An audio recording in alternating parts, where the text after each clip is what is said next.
Que la paz sea tu prioridad. Jesús dijo, mi paz os doy, mi paz os dejo.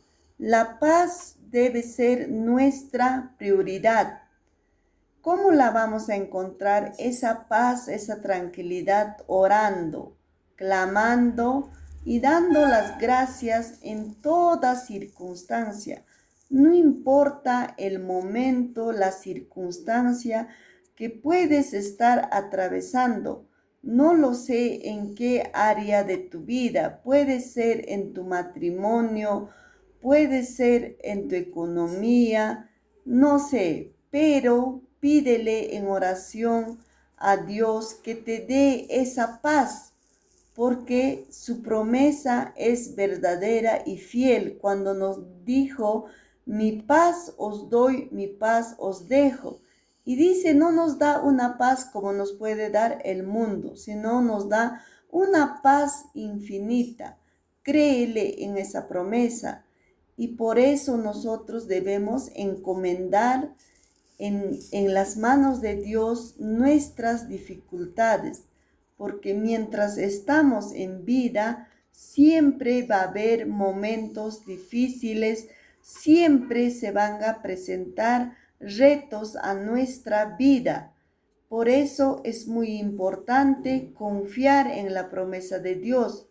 La paz la vamos a encontrar orando, suplicando a Él, encomendando nuestra vida, nuestras peticiones solamente a Dios, porque Él es dueño de todo, aún de nuestra vida.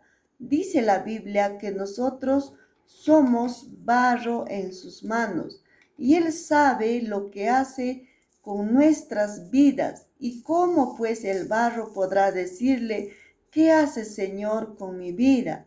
Simplemente nosotros hay que creerlo en su palabra y creer que Él nos da esa paz, esa tranquilidad.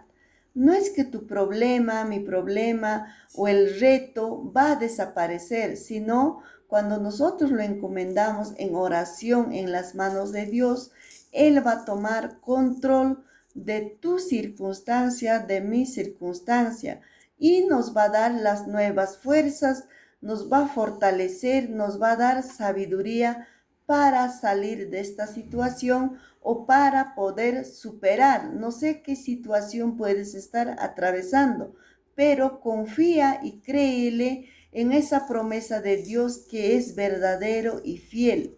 Y la paz que Él nos ofrece es infinita, no es pasajero, es para siempre. Solamente créele en su palabra, en su promesa. Que Dios te bendiga en todas las áreas de tu vida.